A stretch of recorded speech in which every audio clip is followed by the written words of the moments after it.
الحمد لله نحمده ونستعينه ونستغفره ونؤمن به ونتوكل عليه ونعوذ بالله من شرور أنفسنا ومن سيئات أعمالنا من يهده الله فلا مضل له ومن يضلل فلا هادي له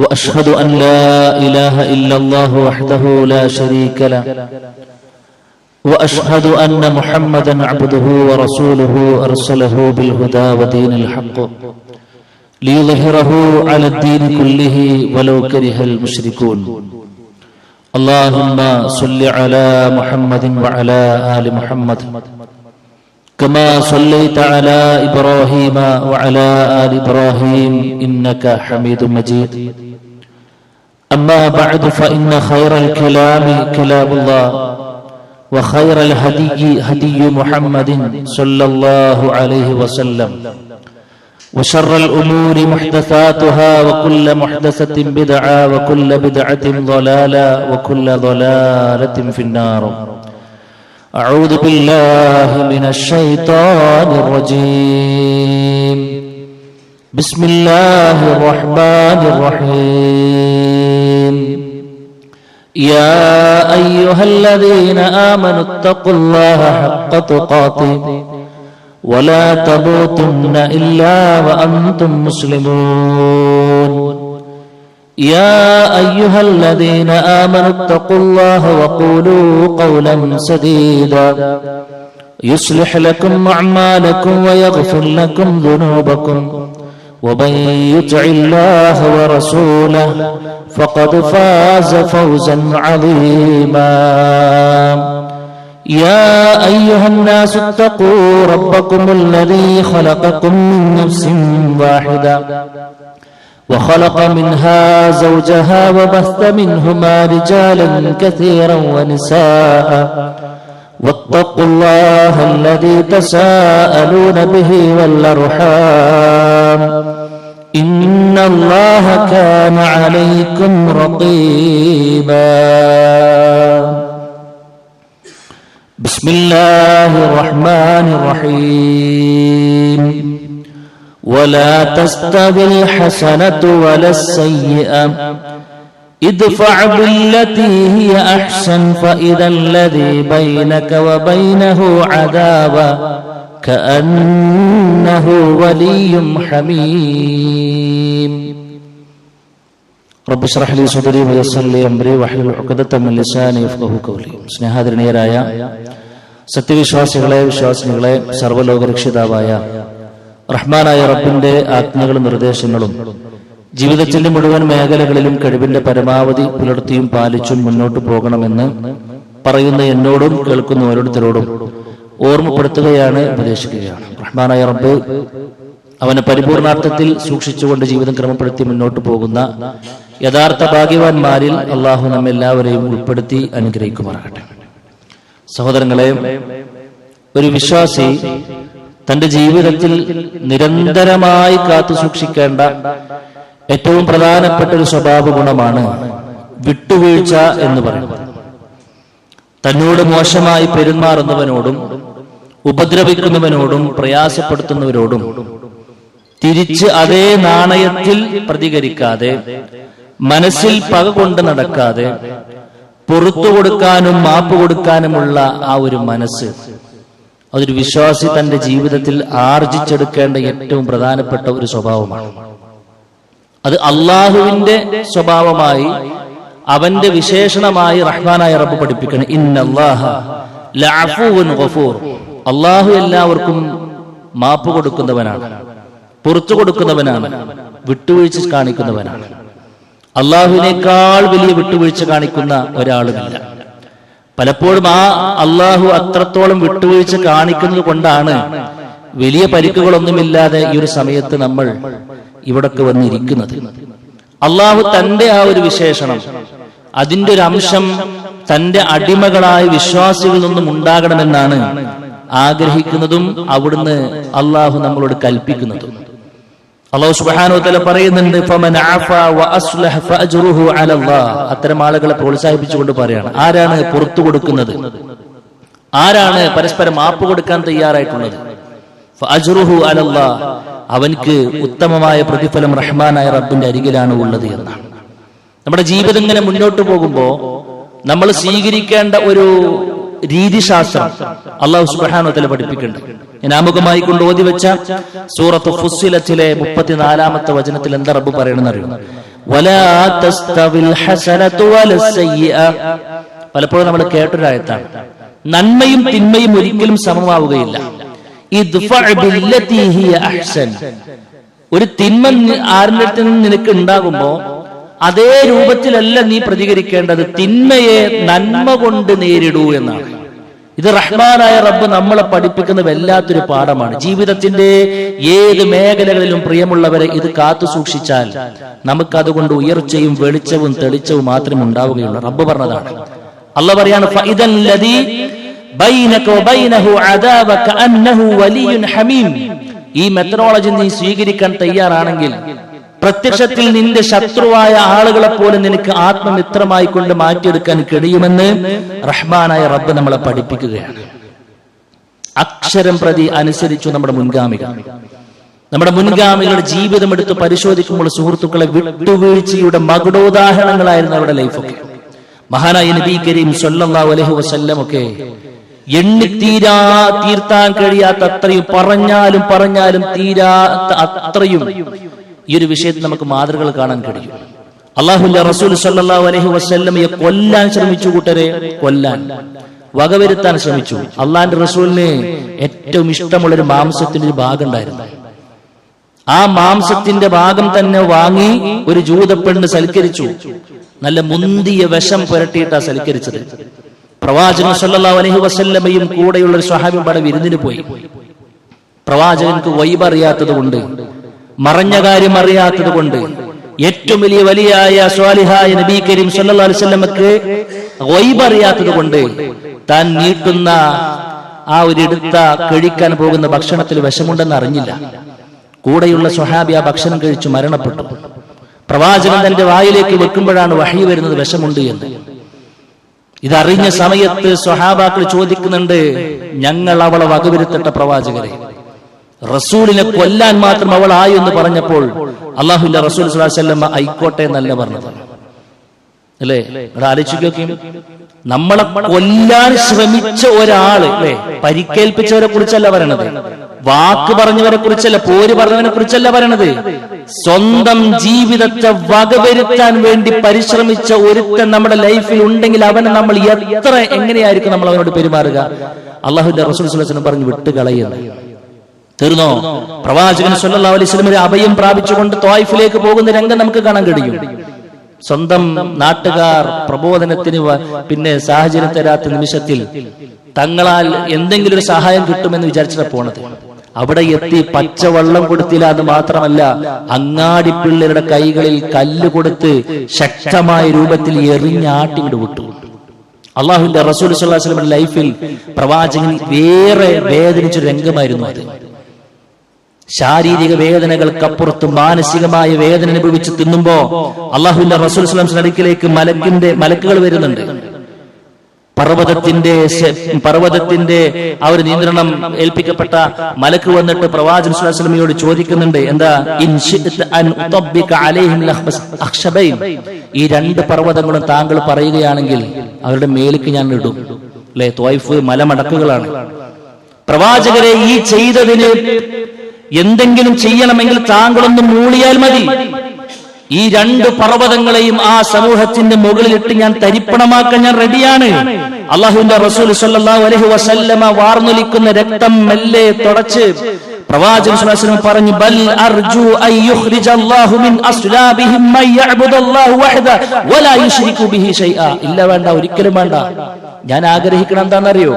ആ കൂട്ടത്തിൽ നിന്നും ഭാവി തലമുറയിൽ നിന്നെങ്കിലും ഒരുത്തൻ അള്ളാഹുവിനെ മാത്രം ആരാധിക്കുന്ന ഒരു ടീം അതിൽ നിന്ന് വരട്ടെ എന്നാണ് ഞാൻ ആഗ്രഹിക്കുന്നത് എന്നാണ്. എത്രയാണ് സുഹൃത്തുക്കളെ പ്രവാചകൻ വിട്ടുകൊടുത്തത്. ഉഹുദിൽ പ്രവാചകൻ സല്ലല്ലാഹു അലൈഹി വസല്ലമയുടെ പൂമേനിയിൽ നിന്നും രക്തം നിർഗളിക്കുകയാണ്. അല്ലെ? അമ്പ് തട്ടി പ്രവാചകൻ സല്ലല്ലാഹു അലൈഹി വസല്ലമയുടെ മുഖത്ത് വന്ന് അമ്പ് തറച്ച് ആ രക്തം ഇങ്ങനെ തുടച്ചു നിൽക്കുന്ന സമയത്ത് അള്ളാഹുവിന്റെ റസൂൽ പറഞ്ഞൊരു വാക്കെന്താണെന്നറിയോ? പടച്ച റബ്ബ് ഇവരെ തരിപ്പണമാക്കുന്നല്ല, അല്ലാഹുമ്മ ഇഗ്ഫിർ ലിഖൗമി ഫഇന്നഹും ലാ യഅലമൂൻ. അല്ലാഹുമ്മ ഇഗ്ഫിർ ലിഖൗമി ഫഇന്നഹും ലാ യഅലമൂൻ. അരച്ചു കൊടുത്താൽ വലിച്ചു കുടിക്കാൻ മാത്രം ദേശത്തോട് നിൽക്കുന്ന ശത്രു സമൂഹത്തെ നോക്കിയിട്ട് പറയാ, പടച്ചോനെ എന്റെ സമൂഹത്തിന് നീ പുറത്തു കൊടുക്കണേ റബ്ബേ. ഇമാം ബുഖാരി ഉദ്ധരിക്കുന്ന ഹദീസിൽ കാണാൻ കഴിയും, ഇത് പറയുമ്പോ പ്രവാചകൻ രക്തം ഇങ്ങനെ തുടക്കുകയാണല്ലോ. മുഖത്തുനിന്ന് ആ രക്തം ഇങ്ങനെ തുടച്ചിട്ടാണ് പ്രവാചകൻ സ്വല്ലല്ലാഹു അലൈഹി വസല്ലം ഈ കാര്യം പറയുന്നത്. ഇങ്ങനെ എല്ലാവരും 10-23 വർഷം പ്രവാചകൻ സല്ലല്ലാഹു അലൈഹി വസല്ലമയെ എല്ലാ നിലക്കും ഉപദ്രവിച്ച പ്രവാചകൻ സല്ലല്ലാഹു അലൈഹി വസല്ലം മക്കൾ മരണപ്പെട്ടപ്പോൾ പോലും അതിൽ സന്തോഷം പ്രകടിപ്പിച്ച, പ്രവാചകൻ ഇല്ലാതാക്കാൻ വേണ്ടി നിരന്തരമായി പരിശ്രമിച്ച, പ്രവാചകന്റെ പ്രിയതമയെ കുറിച്ച് ആരോപണം പറഞ്ഞ ആളുകളെ മുഴുവനും പ്രവാചകന്റെ കൈക്കുമ്പിൽ ഇങ്ങനെ കിട്ടിയ ദിവസം, മക്ക വിജയം നേടിയ ദിവസം, റസൂൽ കരീം സല്ലല്ലാഹു അലൈഹി വസല്ലമയുടെ ഒരു സംഭവം നമുക്കവിടെ കാണാൻ കഴിയും. പ്രവാചകനോട് ചോദിച്ചു, മാ തറൗന അന്നീ ഫാഇലു ബിക്കും, ഞങ്ങളെ കൊണ്ട് എന്ത് ചെയ്യുന്ന നിങ്ങൾ കരുതുന്നത്? അവർക്ക് ഉറപ്പായിരുന്നു പ്രവാചകൻ ഒന്ന് രസ് മൂളിയാൽ ഞങ്ങളുടെ ശിരസ് മദീനത്ത് കടന്നുരുളും, അല്ലെങ്കിൽ മക്കത്ത് കടന്നുരുളും. അവർക്ക് അറിയാമായിരുന്നു. പക്ഷെ അവർ പറഞ്ഞു, ഖാലു ഖൈറൻ അഖുൻ കരീം വബ്നു അഖിൻ കരീം, താങ്കൾ ഒരു മാന്യനായ സഹോദരനാണെന്ന് ഞങ്ങൾക്കറിയാം, മാന്യന്റെ മകനാണെന്ന് ഞങ്ങൾക്കറിയാം, താങ്കളിൽ നിന്ന് മാന്യത മാത്രമേ ഞങ്ങൾ ആഗ്രഹിക്കുന്നുള്ളൂ, പ്രതീക്ഷിക്കുന്നുള്ളൂ എന്നാണ്. പ്രവാചകൻ സ്വല്ലല്ലാഹു അലൈഹി വസല്ലം സമയത്ത് പറഞ്ഞു, അഖൂലു കമാ ഖാല അഖി യൂസുഫ്, എന്റെ സഹോദരൻ യൂസുഫ് അലൈഹിസ്സലാത്തു വസ്സലാം പറഞ്ഞ അതേ വാചകമാണ് എനിക്കും പറയാനുള്ളത്. എന്താ? പ്രവാചകൻ സല്ലല്ലാഹു അലൈഹി വസല്ലമക്ക് ഇങ്ങനെ ക്ഷമിക്കാനുള്ള പാഠങ്ങൾ കിട്ടിയത് അവരുടെ മുൻകാലത്തുള്ള ആളുകളിൽ നിന്നാണ്. മഹാനായ യൂസുഫ് നബി അലൈഹി സ്വലാത്തു വസ്സലാമിനെ ചെറിയ കുഞ്ഞാകുമ്പോൾ സുഹൃത്തുക്കളെ പൊട്ടക്കിണറ്റിൽ കൊണ്ടുപോയിട്ടില്ലേ? അല്ലെ? എത്ര വലിയ ദ്രോഹമാണ് ചെയ്തത്! കൊന്നു തള്ളാൻ വേണ്ടിയിട്ടല്ലേ അത് ചെയ്തത്? അങ്ങനെ അതൊക്കെ കഴിഞ്ഞ് ഒരുപാട് കാലം കഴിഞ്ഞ് 2 കാലം നിൽക്കാനുള്ള സമയമായപ്പോ എല്ലാവരും ഇങ്ങനെ കിട്ടിയപ്പോ യൂസുഫ് നബി അലൈഹി സ്വലാത്തു വസ്സലാം എടുത്ത നിലപാടെന്താ? തിരിച്ചടിക്കാൻ വേണ്ടിയിട്ടാ? പക വീട്ടാനുള്ളതാണെന്നാണ് ആളുകൾ പറയാ. അല്ല കൂട്ടരെ, നമുക്ക് പകയില്ല, നമ്മൾ പക വീട്ടാനും പോണില്ല.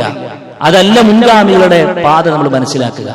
അന്ന് യൂസുഫ് അലൈഹി സ്വലാത്തു വസ്സലാം അവർക്ക് മുഴുവനും മാപ്പ് കൊടുത്തു എന്ന് മാത്രമല്ല, ഒരിക്കൽ പോലും സംസാരത്തിൽ പിന്നീട് എന്നാലും നിങ്ങൾ അന്ന് എന്നോട് ഇങ്ങനെ ചെയ്തല്ലോ എന്നൊരു വാക്കുകൊണ്ട് പോലും പിന്നീട് ആ മാറ്റർ എടുത്തിട്ടില്ല എന്ന് ചരിത്രത്തിൽ നമുക്ക് കാണാൻ കഴിയും.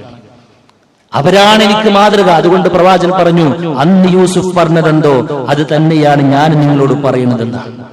യൂസുഫ് നബി അലൈഹി സ്വലാത്തു വസ്സലാം പറഞ്ഞ വാചകം, ലാ തസ്രീബ അലൈക്കുമുൽ യൗം, ഇന്ന് നിങ്ങൾക്ക് മേൽ യാതൊരുവിധ പ്രതികാര നടപടിയുമില്ല. യഗ്ഫിറുല്ലാഹു ലക്കും, അല്ലാഹു നിങ്ങൾക്ക് പുറത്തു തരട്ടെ എന്നാണ്. എന്നിട്ട് പറഞ്ഞു, ഇദ്ഹബൂ ഫഅൻതും മുത്ലഖാ, നിങ്ങൾ പോയിക്കോ, നിങ്ങൾ എല്ലാവരും നിർഭയരാണ്, നിങ്ങൾ ആരും പേടിക്കേണ്ട ആവശ്യമില്ല എന്നാണ്.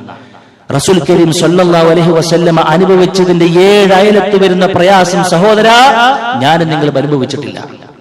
എല്ലാവർക്കും വിട്ടുകൊടുക്കാൻ, മാപ്പ് കൊടുക്കാൻ മാത്രം വിശാലമായ മനസ്സ് കാണിച്ചു തന്നിട്ടാണ് അള്ളാന്റെ റസൂൽ നമ്മുടെ മുമ്പിൽ നിന്നും മരണമടഞ്ഞിട്ടുള്ളത്. മഹാനായ അബൂബക്കർ റളിയല്ലാഹു അൻഹു എന്തുണ്ടായത്? സ്വന്തം മകളെ പറ്റിയിട്ടാണ് വ്യഭിചാരോപണം നടന്നത്. എത്ര ദിവസാ സുഹൃത്തുക്കളെ, അങ്ങാടിയിൽ ചന്തയിൽ മുഴുവനും ചർച്ചയാണ് ആയിഷുമനെ കുറിച്ചിട്ട്. എങ്ങനെയാണ് ആ വാചകങ്ങൾ കേട്ടു നിൽക്കുന്ന ഉപ്പാന്റെ ഹൃദയം നിങ്ങളൊന്ന് ചിന്തിച്ചു നോക്കൂ. നമ്മൾ അങ്ങാടി പോകുമ്പോ നമ്മുടെ മകളെ കുറിച്ചിട്ട് വ്യഭിചാരിണിയാണല്ലേ എന്ന്, ജാനിയത്താണല്ലേ എന്ന് ആ ചാരിത്രശുദ്ധിയെ ചോദ്യം ചെയ്യുന്ന രൂപത്തിലുള്ള സംസാരങ്ങൾ ഏത് വാപ്പക്ക് എത്ര നേരം കേട്ടു നിൽക്കാൻ കഴിയും സഹോദര? എത്ര കാലം കേട്ടുക്കാൻ കഴിയും? റസൂൽ കരീം സല്ലല്ലാഹു അലൈഹി വസല്ലമക്ക് ഭാര്യനെ കുറിച്ച് ചോദിക്കേണ്ടി വന്നില്ലേ? അവസാനം മഹാനായ റസൂൽ കരീം സല്ലല്ലാഹു അലൈഹി വസല്ലമയെ പോലും ചോദിച്ചു, ആയിഷ എന്തെങ്കിലും പറ്റിയിട്ടുണ്ടോ?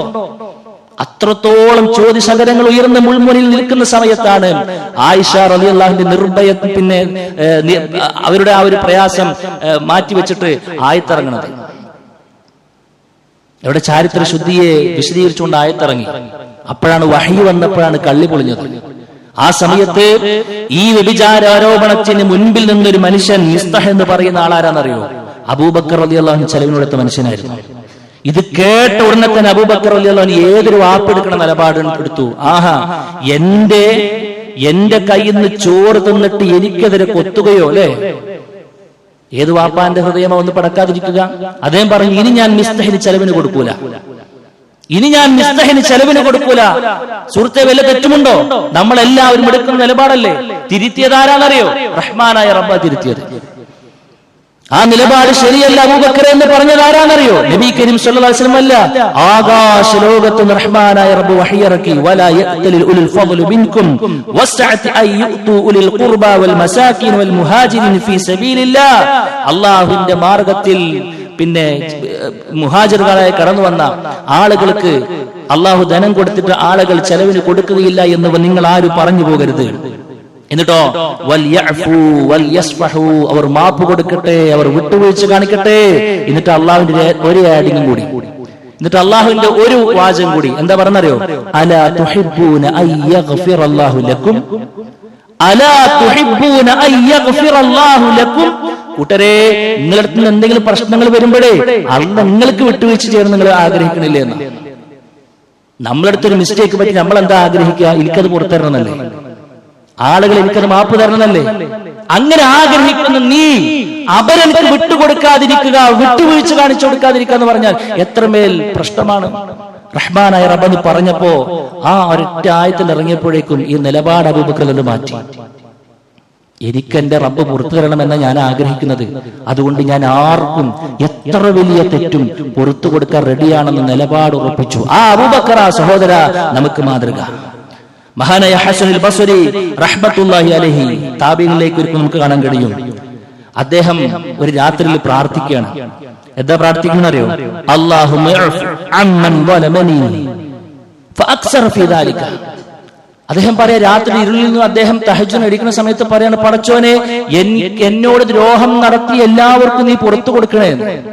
അദ്ദേഹം അതിങ്ങനെ ആവർത്തിച്ചുകൊണ്ടേ ഇരിക്കുന്ന സമയത്ത് അത് കേട്ട ആള് പോയി ചോദിച്ചു, ഫഖാല ലഹു റജുലുൻ യാ അബാ സഈദ് ലഖദ് സമിഅ്തുക ലൈലത തദ്ഉ ലിമൻ ളലമക ഹത്താ തമന്നൈതു അൻ നകൂന ഫീമൻ ളലമക. താങ്കൾ ഇങ്ങനെ താങ്കളോട് ദ്രോഹം ചെയ്ത ആൾക്ക് വേണ്ടിയിട്ട് പ്രാർത്ഥിക്കും ഞാൻ ഇന്നലെ ഇങ്ങനെ കേട്ടപ്പോ ഞാൻ താങ്കളെ ദ്രോഹിച്ചിരുന്നെങ്കിൽ എന്ന് എനിക്ക് തോന്നിപ്പോയി. കാരണം എന്താ? ദ്രോഹിച്ച ആൾക്ക് മാപ്പ് കൊടുക്കാൻ വേണ്ടി അദ്ദേഹം ഇങ്ങനെ പ്രാർത്ഥിച്ചുകൊണ്ടിരിക്കുന്നു. അപ്പൊ എത്ര വിശാലമായ പ്രാർത്ഥനയ്ക്ക് പ്രാർത്ഥിച്ചിട്ടുണ്ടാകുക. അപ്പൊ എന്താ അതിന് മാത്രമുള്ളത്? എന്താ ഫമാ ദഅക ഇലാ ദാലിക. ഹസനുൽ ബസ്രി ഇങ്ങനെ താങ്കളോട് ദ്രോഹം കാണിച്ച ആളുകൾക്ക് ഇത്രമേൽ മാപ്പ് കൊടുക്കാൻ വേണ്ടിയിട്ട് അള്ളാഹുവിനോട് പ്രാർത്ഥിക്കാൻ മാത്രം താങ്കളെ പ്രേരിപ്പിച്ച ഘടകം എന്താ എന്ന് ചോദിച്ചപ്പോ ഹസനുൽ ബസ്രി റഹ്മത്തുള്ളാഹി അലൈഹി എടുത്തു വെച്ചൊരു ആയത്തിന്റെ കഷ്ണമാ സഹോദര നമ്മുടെ മനസ്സിലുണ്ടാകുന്നു. ഫമൻ അഫാ വഅസ്ലഹ ഫമൻ അഫാ വഅസ്ലഹ ഫഅജ്റുഹു അലല്ലാഹ്. ആരാണ് പുറത്തു കൊടുക്കുന്നത്? ആരാണ് കാര്യങ്ങളൊക്കെ ശരിയാക്കുന്നത്? അവൻക്ക് അള്ളാഹുവിന്റെ മേൽ പിന്നെ പ്രതിഫലം നൽകാമെന്ന ബാധ്യതയുണ്ട് എന്ന്. നോക്കൂ നിങ്ങൾ, ആ പ്രതിഫലേച്ഛയോടുകൂടെയാണ് അവർ ചെയ്തത് എന്ന്. മഹാനായ അഹ്മദ് ബിൻ ഹംബൽ റഹ്മത്തുള്ളാഹി അലൈഹി അല്ലേ, ഖൽഖുൽ ഖുർആന്റെ വിഷയത്തിൽ ശക്തമായ പ്രഹരങ്ങൾ ഏറ്റുവാങ്ങി. ചരിത്രത്തിൽ കാണാൻ കഴിയും, അദ്ദേഹത്തിന് കിട്ടിയ അടിയൊക്കെ ആനക്ക് കിട്ടിയിരിക്കുകയാണെന്നുണ്ടെങ്കിൽ ആന പോലും ചിലപ്പോൾ ചത്തുപോകുമാറ് അത്ര ശക്തമായ പ്രഹരം കിട്ടിയെന്ന. ചെമ്പട്ടി കൊണ്ട് പുതിരെ തല്ലിയിരുന്നു എത്ര. പക്ഷെ ആ ദീൻ അദ്ദേഹം വിട്ടില്ല, ആദർശ കണിശതയോടെ കൂടെ നിന്നു. പക്ഷെ ബോധം ഇടക്കിടക്ക് പോകും. വരുമ്പോഴൊക്കെ പറഞ്ഞെന്താണെന്നറിയോ? അല്ലാഹു യഗ്ഫിർ ലി മൈമൂൻ, അദ്ദേഹത്തെ പ്രഹരിച്ചുകൊണ്ടിരിക്കുന്ന രാജാവിനെ നീ പുറത്തു കൊടുക്കണേ എന്ന് അദ്ദേഹം പ്രാർത്ഥിച്ചിരുന്നു എന്നാണ്. മഹാനായ ഇബ്നു തൈമിയ റഹ്മത്തുള്ളാഹി അലൈഹിനെ കുറിച്ച് പ്രിയ ശിഷ്യൻ ഇബ്നുൽ ഖയ്യിം റഹ്മത്തുള്ളാഹി അലൈഹി പറയുന്നുണ്ട്. ഇബ്നു തൈമിയ റഹ്മത്തുള്ളാഹി അലൈഹിയെ ശക്തമായ രൂപത്തിൽ ഉപദ്രവിച്ചിരുന്ന ഒരു മനുഷ്യൻ മരണപ്പെട്ടപ്പോൾ ഒരു സന്തോഷ വാർത്ത എന്നുള്ള നിലക്ക് ഇബ്നുൽ ഖയ്യിം പോയിട്ട് അദ്ദേഹത്തോട് പറഞ്ഞു എന്നാണ്. അദ്ദേഹത്തിന്റെ ശത്രുക്കൾ ഏറ്റവും വലിയ ശത്രുവാണ് മരണപ്പെട്ടത്. അത് പറഞ്ഞാൽ അദ്ദേഹം സന്തോഷിക്കുമെന്ന നിലക്കാണ് പോയത്. അദ്ദേഹം ദർസ് പോലും നിർത്തിവെച്ച് ആ മരണപ്പെട്ട ആളുടെ വീട്ടിലേക്ക് പോയി എന്നാ. എന്നിട്ട് വീട്ടുകാരോട് പറഞ്ഞത്രേ, അനലക്കും മക്കാനഹു അനലക്കും മക്കാനഹു വലാ യകൂനു ലക്കും അംറുൻ തഹ്താജൂന ഫീഹി ഇലാ മുസാഅദത്തിൻ ഇല്ലാ വസാഅതുകും ഫീഹി. അഥവാ നിങ്ങളുടെ ഈ മകൻ അല്ലെങ്കിൽ ഇന്ന ആള് മരണപ്പെട്ടിട്ടുണ്ടെങ്കിൽ അതിന്റെ സ്ഥാനത്ത് നിൽക്കുന്ന ആളാണ് ഞാൻ. ആ മരണപ്പെട്ട വ്യക്തിയുടെ നിങ്ങൾക്ക് കിട്ടിയ പിന്നെ സഹായങ്ങൾ എന്തൊക്കെയാണോ അതിന്റെ കഴിവിന്റെ പരം ഞാൻ ചെയ്തു തരുന്നതാണ്. ആരാ മരണപ്പെട്ടത്? ഏറ്റവും വലിയ ഒരു ശത്രുവാണ്. നോക്കൂ നിങ്ങൾ സുഹൃത്തുക്കളെ, അപ്പോ അത്രയേറെ നമ്മുടെ മുൻഗാമികൾ ഈ വിഷയത്തിൽ ശ്രദ്ധ ചെലുത്തിയെന്ന് പറയുമ്പോൾ എന്തുകൊണ്ട് എന്ന ചോദ്യത്തിന് ഒറ്റ ആൻസറേ അതിനുള്ളൂ. അവര് പരലോകത്ത് രക്ഷപ്പെടണമെന്ന് ആഗ്രഹിച്ചത് ആത്മാർത്ഥമായിരുന്നു. അവർക്കൊരു വാശിയില്ല, ഒരു വേറില്ല, ഒന്നുമില്ല. എത്ര വലിയ തെറ്റും പുറത്തു കൊടുക്കാൻ അവർ റെഡിയായിരുന്നു. കാരണം അതിലൂടെ കിട്ടുന്ന പരലോകത്തെ നേട്ടം മാത്രമാണ് സഹോദര അവരൊക്കെ ആഗ്രഹിച്ചത്. നമ്മുടെ ലൈഫിലേക്ക് വരുമ്പോൾ നമ്മുടെ അവസ്ഥ എന്താണ് നല്ലോണം ആലോചിക്കണം. നിസ്സാരമായ കാര്യത്തിന്റെ പേരിൽ കാരണങ്ങളുടെ പേരിൽ വർഷങ്ങളോളം വിട്ടു നിൽക്കുന്നവർ, പിണങ്ങി നിൽക്കുന്നവർ, പക വീട്ടാനുള്ളതാണെന്ന് വലിയ ആപ്തവാക്യം എല്ലായിടത്തും പിന്നെ മെസ്സേജിലൂടെയും മറ്റുമൊക്കെ പറഞ്ഞുകൊണ്ടിരിക്കുന്ന ആളുകൾ അല്ലെ, അത്തരം നിലപാടുകൾ സ്വീകരിക്കുന്ന ആളുകൾ. ചെറിയൊരു ഉദാഹരണം പോലെ സുഹൃത്തുക്കൾ, ചെറിയൊരു വിഷയത്തിൽ പോലും നമുക്ക് ക്ഷമിക്കാൻ കഴിയുന്നുണ്ടോ? എതിരെ വരുന്നൊരു വാഹനം ഡിമ്മടിക്കാനൊന്നും മറന്നാൽ ബ്രൈറ്റ് നമ്മുടെ കണ്ണിലേക്ക് വരുമ്പോ ശക്തമായ രൂപത്തിൽ അതുവരെ ഡിമ്മാക്കി നമ്മൾ തിരിച്ച് ബ്രൈറ്റ് അടിച്ചു കൊടുക്കുക എന്ന് പറയുമ്പോൾ എന്ത് മനസ്സ് നമ്മുടെ ആലോചിക്കുന്നത് അല്ലെ? ആ ഒരു നിസ്സാര ഒരു റോട്ടിന്റെ മുമ്പിലുള്ള ഒരു ഡെയിലി ലൈഫിൽ നമ്മൾ ചെയ്യുന്ന രംഗത്ത് പോലും നമുക്ക് വിട്ടുവീഴ്ചക്ക് മാപ്പ് കൊടുക്കാൻ, പുറത്തു കൊടുക്കാൻ അറിയാതെ ചെയ്തതായിരിക്കും, സാരല്ലടാ എന്ന മെന്റാലിറ്റിയിലേക്ക് നമുക്ക് എത്താൻ കഴിയുന്നില്ല എങ്കിൽ ഈ മുൻഗാമികൾ നടന്നെടുത്ത സ്വർഗത്തിലേക്ക് പോകാൻ സുഹൃത്തുക്കളെ നമുക്ക് എങ്ങനെ കഴിയും? ചെറിയ ചെറിയ കാര്യങ്ങളെ പോലും ഊതി വീർപ്പിച്ച് പർവ്വതീകരിച്ച് ബന്ധങ്ങൾ പോലും ഇല്ലാതാക്കി അല്ലെ, ചെറിയ മിസ്റ്റേക്കുകൾ പോലും പുറത്തു കൊടുക്കാതെ അങ്ങനെ കടിച്ചുവിട്ട് അതിനിങ്ങനെ വമ്പ സംഭവമാക്കി നടക്കുന്ന പ്രകൃതക്കാരനും പ്രകൃതക്കാരിയുമാണോ നമ്മൾ? ആത്മാർത്ഥമായി കൊണ്ട് സുഹൃത്തുക്കളെ ഒന്ന് വിലയിരുത്താൻ കഴിയണം. കയ്യും കെട്ടിയിട്ട് നമ്മൾ പടച്ചോണ്ട് ചോദിച്ചു. എന്നിട്ട് ഏതാ പ്രാധാന്യം നമ്മൾ പറഞ്ഞു, സിറാത്തല്ലദീന അൻഅംത അലൈഹിം. പടച്ചോ എനിക്ക് വേണ്ട റൂട്ട് ഏതാണെന്നറിയോ? നീ അനുഗ്രഹിച്ച ആളുകളുണ്ട്, ആ അനുഗ്രഹിച്ച ആളുകളുടെ ജീവിതശൈലി അപ്പോൾ നമ്മൾ കണ്ടത്. ആ നിലപാടിൽ അവരുടെ ആ ഒരു റൂട്ടിൽ എന്നെയും അണിനിരത്തണേ എന്ന് പറഞ്ഞതിനോടൊരു കൂറുണ്ടെങ്കിൽ സഹോദര മാറാൻ കഴിയണം, മാറ്റാൻ കഴിയണം നിലപാടുകളെ. സമൂഹം നമ്മുടെ സംസ്കാരത്തെ അടിത്തട്ടിൽ നിന്നും തുടങ്ങണം. പ്രശ്നങ്ങൾ ഉണ്ടെങ്കിൽ അല്ലാഹു സുബ്ഹാനഹു വ തആല തൗഫീഖ് നൽകി അനുഗ്രഹിക്കുമാറാകട്ടെ. അഖൂലു ഖൗലി ഹാദാ അസ്തഗ്ഫിറുല്ലാഹ ലീ വലക്കും വലിജമീഇൽ മുസ്ലിമീൻ വസ്തഗ്ഫിറു മിൻ കുല്ലി ദംബ് ഇന്നഹു വൽ ഗഫൂറുർ റഹീം.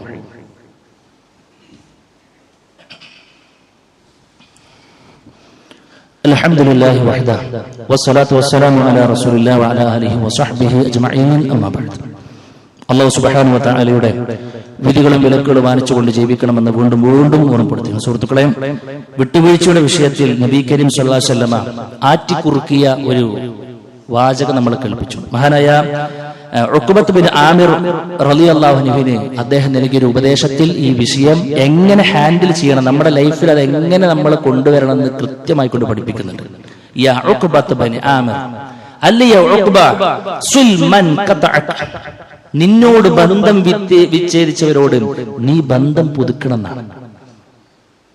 കഴിയുണ്ടോ നമ്മൾ നല്ലോണം ആലോചിക്കണം അല്ലേ? അവന്റെ മകളുടെ കല്യാണത്തിൽ എന്നെ വിളിച്ചില്ല, അവിടെ എന്റെ കുട്ടിന്റെ കല്യാണത്തിൽ ഞാൻ അവരും വിളിക്കൂല. ഞാൻ രോഗിയായപ്പോൾ അവരെന്നെ സന്ദർശിച്ചില്ല, അത് അവരും എന്ത് മരിച്ചാലും വേണ്ടി ഞാൻ തിരിഞ്ഞു നോക്കൂല. അങ്ങനെയൊക്കെ നിലപാടെടുത്ത് പോകുന്ന മനുഷ്യന്മാരുണ്ട്. ഇങ്ങോട്ടുണ്ടെങ്കിൽ മാത്രം അങ്ങോട്ട് എന്ത് ത്യാഗമുള്ളതല്ലേ? എന്നോട് ഇങ്ങോട്ട് നല്ലതാണെങ്കിൽ മാത്രം ഞാൻ അങ്ങോട്ട് ഓക്കെയാണ്. എന്ത് മാന്യതയാണത്, എന്ത് ത്യാഗമാ നമ്മളൊക്കെ സ്വർഗത്തിന് വേണ്ടി സുഹൃത്തുക്കളെ സഹിച്ചു എന്ന് പറയാൻ നമുക്ക് കഴിയുക. കൊല്ലാൻ വേണ്ടി പരിശ്രമിച്ചവരോട് പോലും, ശക്തമായ പ്രഹരങ്ങൾ വരുത്തിയവരോട് പോലും എങ്ങനെയാണ് നമ്മുടെ മുൻഗാമികൾ എടുത്ത നിലപാട് നമ്മൾ കണ്ടു. അതുകൊണ്ട് ഇങ്ങോട്ട് വന്നില്ല എന്നൊന്നും നമ്മൾ നോക്കണ്ട, നമ്മൾ അങ്ങോട്ട് ചെയ്യാൻ ചെയ്തുകൊണ്ടേയിരിക്കുക. പിന്നെ പറഞ്ഞു പ്രവാചകൻ സ്വല്ലല്ലാഹു അലൈഹി വസല്ലം, നിനക്ക് നൽകാതെ പിടിച്ചു വെക്കുന്ന ആളുണ്ടാവും, ഈ അങ്ങോട്ട് കൊടുക്കാനുള്ള കൊടുത്തോന്നാണ്. നിനക്ക് കിട്ടിയോ ഇല്ലോ എന്ന് നോക്കണ്ട. നീ ഒരു പ്രയാസത്തിൽ കടന്ന സമയത്ത് അവന്റെ അടുത്ത് ക്യാഷ് ഉണ്ടായിട്ടും സമ്പത്ത് ഉണ്ടായിട്ടും തിരിഞ്ഞു നോക്കിയില്ല, 10 പൈസ അവൻ തന്നില്ല. നിന്റെ കുട്ടിനെ കെട്ടിക്കാൻ 10 രൂപ അവൻ തന്നിട്ടില്ല. നമുക്കറിയാം അവനക്ക് ഇല്ലാഞ്ഞിട്ടല്ല, ഉണ്ട് പക്ഷെ തന്നിട്ടില്ല. എന്താ ചെയ്യാ? അവനക്കൊരു പ്രയാസം തോന്നുകയാണോ? നമ്മളെടുത്തുണ്ടോ? ഉണ്ടെങ്കിൽ കൊടുക്കുക. നമുക്ക് നൽകാതിരിക്കാൻ എനിക്ക് നേരത്തെ തന്നില്ല എന്നതൊരു കാരണമാകരുത്. നമ്മുടെ ഇല്ലെങ്കിൽ പ്രശ്നമില്ല, നമ്മുടെ നിലപാടുകളാ സുഹൃത്തുക്കളെ. ഇത് പ്രവർത്തന തലത്തിൽ കൊണ്ടുവരണമെന്ന് അല്ലാഹു റസൂൽ പറഞ്ഞത്. വഅഫു അമ്മൻ വലമക, നിന്നെ ഉപദ്രവിച്ചവരോട് മാപ്പ് കൊടുത്ത് ശീലിക്കുക. മാപ്പ് കൊടുത്ത് ശീലിക്കുക വല്ലാത്ത ഉപദേശമാണ് സുഹൃത്തുക്കളെ. എങ്കിൽ ഉയർച്ച മാത്രമേ നമുക്ക് ഉണ്ടാവുകയുള്ളൂ എന്നും റസൂൽ കരീം സ്വല്ലല്ലാഹു അലൈഹി വസല്ലം പഠിപ്പിക്കുകയാണ്. ഒരു മനുഷ്യനിക്ക് ഒരു അടിമക്ക് അല്ലാഹു അഫൂ കൊണ്ട് മാപ്പ് കൊടുക്കുന്നതുകൊണ്ട് ഇസ്സത്തല്ലാതെ പ്രതാപമല്ലാതെ ഉയർച്ചയല്ലാതെ അവനക്ക് കൊടുത്തിട്ടില്ല എന്നാണ് റഹ്മാനായ റബ്ബ് നമ്മളോട് പറഞ്ഞ കേസാണ്. മാത്രമല്ല നേരത്തെ പറഞ്ഞു ഉന്നതമായ പ്രതിഫലവും അവൻക്ക് ബാക്കിയുണ്ട് എന്നാണ്. വിട്ടുവീഴ്ച ഏറ്റവും കൂടുതൽ നമ്മൾ കാണിക്കേണ്ട ഒരു ഏരിയയാണ് സുഹൃത്ത് നമ്മുടെ കുടുംബം എന്ന് പറയുന്നത്. കാരണം കുടുംബം അത് പൊന്നുപോലെ കൊണ്ടു നടന്നിട്ടില്ല എങ്കിൽ സ്വർഗ്ഗല്ല. ലാ യദ്ഖുലുൽ ജന്നത ഖാതിഉ റഹ്മിൻ, കുടുംബ ബന്ധത്തെ പരിക്കേൽപ്പിച്ചവൻ മുറിച്ചു കളഞ്ഞവൻ സ്വർഗത്തിലേക്കില്ല എന്നാണ്. അത് നല്ല നിലക്ക് കൊണ്ടടക്കണമെന്നുണ്ടെങ്കിൽ നല്ലോണം വിട്ടുവീഴ്ച മനോഭാവം വേണം, ത്യാഗസന്നദ്ധത വേണം. അല്ലെ, ഭാര്യന്റെ എന്തെങ്കിലും പ്രശ്നം കാണുമ്പോഴേക്ക് നമ്മളിങ്ങനെ ഊതി വീർപ്പിക്കുന്ന മെന്റാലിറ്റി നമുക്കുള്ളതെങ്കിൽ സുഹൃത്തെ അധികം ഒന്നും മുന്നോട്ട് പോകൂല. പിന്നെ ഇങ്ങനെ ആളുകളെ ബോധിപ്പിക്കുന്ന ഭാര്യ ഭർത്താവിൽ നടക്കുന്നേ ഉണ്ടാവുള്ളൂ. ഒരു സുഖവും ഒരു സന്തോഷം നമുക്ക് ഉള്ളുകൊണ്ട് ആസ്വദിക്കാൻ കഴിയില്ല. 100 നന്മ ഉണ്ടെങ്കിൽ ഒരു തിന്മ ഉണ്ടാവുള്ളൂ. പിശാച് പ്രൊജക്ട് ചെയ്ത് കാണിച്ചിരിക്കുക തിന്മയായിരിക്കും. പ്രവാചകൻ മറക്കാൻ പറഞ്ഞു, അവരുടെ ബാക്കിയുള്ള നന്മകൾ നീ കാണണം. ഈ 90 തിന്മ ഉണ്ടെങ്കിൽ ഒരു നന്മ ഉണ്ട്, ആ നന്മ നീ കാണണം. എത്ര വലിയ പ്രവാചകന്റെ അധ്യാപനങ്ങളാണ് സുഹൃത്തുക്കളെ. ഭർത്താവ്, ഭാര്യ, അമ്മായിമ, മരുമകൾ, ഏറ്റവും വലിയ വിഷയമാണ് അതൊക്കെ. തെരഞ്ഞുകൊണ്ടേയിരിക്കുകയാണ് എന്തെങ്കിലുമൊക്കെ പ്രശ്നം നോക്കിയിട്ട്. എന്തു സ്വഭാവമാണ് സഹോദരിമാരതെല്ലാം. അതുകൊണ്ട് നമ്മൾ അങ്ങനെ ആകാൻ പാടില്ല. ഇനിയിപ്പോ എന്തെങ്കിലും കണ്ടു തന്നെ കൂട്ടുക, വിട്ടുകൊടുക്കണമെന്നല്ലേ റബ്ബ് പറഞ്ഞത്. വിട്ടുകൊടുക്കണമെന്നല്ലേ പറഞ്ഞത്. ഒരാളുടെ ന്യൂനത മാത്രം തെരഞ്ഞുകൊണ്ട് പോകുന്ന ഒരു മൈൻഡ് നമുക്ക് ഉണ്ടാകാൻ പാടില്ല. ചില ആളുകൾക്ക് അതൊരു വീക്ക്നെസ്സാ. എന്തെങ്കിലും പ്രശ്നമുണ്ടോ എന്നിങ്ങനെ നോക്കി നടക്കുക. വലിയ വില നമ്മൾ കൊടുക്കേണ്ടി വരും എന്നുള്ള പരലോകത്ത്. അതുകൊണ്ട് തന്നെ പ്രിയപ്പെട്ട സുഹൃത്തുക്കളെയും നമ്മുടെ ജീവിതത്തിൽ നമ്മളോട് ആര് എന്തോ എങ്ങനെയോ നിൽക്കട്ടെ, നമ്മൾ അങ്ങോട്ട് എങ്ങനെ എന്നതാണ് വിഷയം. മഹാനായ റസൂൽ കരീം സല്ലല്ലാഹു അലൈഹി വസല്ലമയാണ് ജീവിതത്തിലുടനീളം നമ്മുടെ നേതാവെങ്കിൽ, മാതൃകാവര്യനെങ്കിൽ ആ പ്രവാചകൻ നബി കരീം സല്ലല്ലാഹു അലൈഹി വസല്ലമ കാണിച്ച റൂട്ടിലൂടെ ജീവിക്കുമ്പോഴേ അദ്ദേഹം എത്തിയ സ്വർഗത്തിലേക്ക് പോകാൻ നമുക്കും കഴിയുകയുള്ളൂ. റഹ്മാനായ റബ്ബ് തൗഫീഖ് നൽകി അനുഗ്രഹിക്കുമാറാകട്ടെ. സുഹൃത്തുക്കളെ, നമ്മൾ റജബ് എന്ന് പറയുന്ന മാസത്തിലേക്ക് പ്രവേശിച്ചിരിക്കുകയാണ്. എന്താ റജബിന്റെ പ്രത്യേകത? അള്ളാഹുവിന്റെ റസൂൽ സ്വല്ലല്ലാഹു അലൈഹി വസല്ലം പറഞ്ഞു, പവിത്രമായ മാസമാണ്. എന്താ ഈ പവിത്രമായ മാസത്തിന്റെ ഏറ്റവും വലിയ പ്രത്യേകത? ഫലാ തദ്ലിമു ഫീഹിൻ അൻഫുസകും, നിങ്ങൾ നിങ്ങളോട് ഒരു അക്രമം കാണിക്കരുത് എന്ന് പറഞ്ഞാൽ എന്താ? കുറച്ചും കൂടി സൂക്ഷ്മത വരണം. ബാക്കിയുള്ള മാസങ്ങളെ പോലെയല്ല, തെറ്റുകൾ ഒരിക്കലും വരാതിരിക്കാൻ നമ്മൾ ശ്രദ്ധിക്കണം. ബാക്കിയുള്ള മാസങ്ങളെക്കാൾ തെറ്റിന് ഗൗരവമുണ്ട്, ബാക്കിയുള്ള മാസങ്ങളെക്കാൾ ഏറെ നന്മക്ക് പ്രതിഫലവുമുണ്ട്. ഈ നിയ്യത്ത് ഉണ്ടായിക്കോട്ടെ. അതുകൊണ്ട് എന്ത് നന്മകൾ ചെയ്യപ്പെടും ഇൻഷാ അല്ലാഹ് കഴിഞ്ഞ മാസം കിട്ടിയ കൂലി എല്ലാ പ്രാവശ്യം കിട്ടുക ഈ മാസം. ആ നിലക്ക് നമ്മൾ എന്താക്കണം, അതിനെടുക്കണം. എന്നാൽ ഈ ഒറ്റ കാര്യത്തിനപ്പുറത്ത് വേറൊരു മഹത്വവും റജവുമായി ബന്ധപ്പെട്ടില്ല. പല ആളുകളും പലതും പറഞ്ഞു നടക്കുന്നുണ്ട്, പല പോലീസുകളും നമുക്ക് കാണാൻ കഴിയും. വാട്സപ്പിലൊക്കെ സജീവമായി കൊണ്ട് പലതും കാണാൻ കഴിയും. റജബിന്റെ മാസത്തെ അറിയിച്ചവന് നരകം പോലും നിഷിദ്ധമാണ് എന്നൊക്കെ ആളുകൾ എവിടുന്നോ പറഞ്ഞ് പഠിപ്പിച്ചു ഇവിടുന്ന് കാണാൻ നമുക്ക് കഴിയും. മിഅ്റാജ് നടന്നത് റജബ് മാസത്തിലാണെന്ന് 27-നാണ് എന്നും അന്ന് പ്രത്യേക നോമ്പ് നിസ്കാരമൊക്കെ പല ആളുകളും പലതും ചെയ്തു കൂട്ടുന്ന കാണാൻ കഴിയും. അതെല്ലാം തനിച്ച ബിദ്അത്തുകളാണ് എന്ന് മഹാനായ ഉമർ റളിയല്ലാഹു അൻഹു പറഞ്ഞു. പക്കാ ജാഹിലിയ വിശ്വാസമാണ് അതെല്ലാം. ഇന്നമാ റജബ് കാന യുഅല്ലിമുഹു അഹ്ലുൽ ജാഹിലിയ ഫലമ്മാ ജാഅൽ ഇസ്ലാമു തറക. ഇസ്ലാം വരുന്നതിന് മുമ്പ് ജാഹിലിയത്തിലെ ആളുകൾ പോലീസ് കൊടുത്തിരുന്ന മാസമായിരുന്നു റജബ് എന്ന് പറഞ്ഞു. അത് ഇസ്ലാം വന്നതോടുകൂടി അത് കഴിഞ്ഞു എന്നാണ്. പിന്നെ അള്ളാഹ് പറഞ്ഞ പോലീസുണ്ട്, നേരത്തെ നമ്മൾ പറഞ്ഞ പവിത്രമാക്കപ്പെട്ട മാസമാണെന്നൊരു സംശയമല്ല. ആ പവിത്രമാക്കപ്പെട്ട മാസം നമ്മൾ എന്താ ചെയ്യേണ്ടത്? നന്മകൾ അധികരിപ്പിക്കാനും തിന്മകൾ ഇല്ലാതാക്കാനും പൊറുക്കാനും നമ്മൾ പ്രത്യേകം ശ്രദ്ധിക്കുക എന്ന് മാത്രമാണ്. മഹാനായ ഇബ്നുൽ ഹജർ അസ്ഖലാനി റഹ്മത്തുള്ളാഹി അലൈഹി ഒരു ഗ്രന്ഥം തന്നെ രചിച്ചു റജബിലെ അനാചാരങ്ങളുമായി ബന്ധപ്പെട്ട്. അദ്ദേഹം പറഞ്ഞു വെച്ചൊരു വാചകം ഷാഫിഈ മദ്ഹബിലെ അഗ്രേസനായ പണ്ഡിതനാണ് അദ്ദേഹം പറഞ്ഞു, ലം യരിദ് ഫീ ഫളി ശഹ്രി റജബിൻ വലാ ഫീ സിയാമിഹി വലാ ഫീ സിയാമി ശൈഇൻ മിൻഹു മുഅയ്യൻ വലാ ഫീ ഖിയാമി ലൈലത്തിൻ മഖ്സൂസത്തിൻ ഫീഹി ഹദീസുൻ സ്വഹീഹുൻ യസ്ലിഹുൽ ഹുജ്ജ. ഈ ഒരു മാസത്തിന്റെ പ്രത്യേകത എന്നുള്ള നിലക്ക് ഇതിൽ നമ്മൾ പ്രത്യേകം നിർവഹിക്കേണ്ട ഒരു നോമ്പോ നിസ്കാരമോ ഒന്നും സ്വഹീഹായ ഹദീസുകളുടെ എവിടെയും കാണുക സാധ്യമല്ല എന്ന് മഹാരഥന്മാരായ പണ്ഡിതന്മാർ നമ്മളെ പഠിപ്പിക്കുമ്പോൾ സുഹൃത്തുക്കളെ ബിദ്അത്തുകളിൽ നിന്നും വിട്ട് നിൽക്കുക, അല്ലാഹ് പറഞ്ഞിടത്ത് നിൽക്കുക. അവിടെ നിന്നാൽ തന്നെ നമുക്ക് സ്വർഗം ഉറപ്പാണ്. അതിനുവേണ്ടി നമ്മൾ പരിശ്രമിക്കുക. എല്ലാ ഏരിയകളും നമ്മൾ ഉഷാറാക്കുക. നമ്മുടെ സ്വഭാവരംഗത്തും കർമ്മരംഗത്തും വിശ്വാസരംഗവും എല്ലാം ഒരുപോലെ ഒത്തിണക്കി കൊണ്ടുപോയെങ്കിൽ മാത്രമേ ഇൻഷാ അല്ലാഹ് ഹിദായത്തിലായിക്കൊണ്ട് മരിക്കാൻ കഴിയുകയുള്ളൂ. റഹ്മാനായ റബ്ബ് ആ ഒരു തൗഫീഖ് നമുക്ക് എല്ലാവർക്കും നൽകി അനുഗ്രഹിക്കുമാറാകട്ടെ. അല്ലാഹുവേ, അറിഞ്ഞും അറിയാതെയും മുന്നുപോയിട്ടുള്ള ചെറുതും വലുതുമായ മുഴുവൻ തെറ്റുകളും കുറ്റങ്ങളും വിട്ടുപുറത്ത് മാപ്പാക്കി തരണമേ റഹ്മാനെ. അല്ലാഹുവേ, ഞങ്ങൾക്ക് മരണപ്പെട്ടു പോയി ഞങ്ങളുടെ മാതാപിതാക്കൾ, കൂട്ടുകുടുംബക്കാർ, ആദർശ ബന്ധുക്കൾ എല്ലാവരുടെയും ഖബറുകളും വിശാലമാക്കി കൊടുക്കണമേ റഹ്മാനെ. നാളെ അവരെയും ഞങ്ങളെ നിന്റെ ജന്നാത്തിൽ ഫിർദൗസിൽ ഒരുമിച്ച് കൂട്ടി അനുഗ്രഹിക്കണമേ റബ്ബേ. അല്ലാഹുവേ, രോഗം കൊണ്ടും കടം കൊണ്ടും ഒക്കെ ഒരുപാട് ബുദ്ധിമുട്ടുകൾ, പ്രയാസങ്ങൾ, പരാധീനതകളുള്ള ഒരുപാട് ആളുകളുണ്ട്. അല്ലാഹു എല്ലാവരുടെയും പ്രയാസങ്ങൾ നീ ദൂരീകരിച്ച് നൽകണമേ റഹ്മാനെ. അല്ലാഹുമ്മ ഗഫർ ലിൽ മുഅ്മിനീന വൽ മുഅ്മിനാത് വൽ മുസ്ലിമീന വൽ മുസ്ലിമാത് വൽ അഹ്യാഉ മിൻഹും വൽ അംവാത് ഇന്നക മുജീബുദ് ദഅവാതി യാ ഖാദിയൽ ഹാജാത്. അല്ലാഹുമ്മ അജിർനാ മിനൻ നാർ, അല്ലാഹുമ്മ അജിർനാ മിനൻ നാർ, അല്ലാഹുമ്മ അജിർനാ മിനൻ നാർ. റബ്ബനാ തഖബ്ബൽ മിന്നാ ഇന്നക അൻതസ് സമീഉൽ അലീം വതുബ് അലൈനാ ഇന്നക അൻതത് തവ്വാബുർ റഹീം. ആമീൻ ആമീൻ ബിറഹ്മതിക യാ അർഹമർ റഹീമീൻ.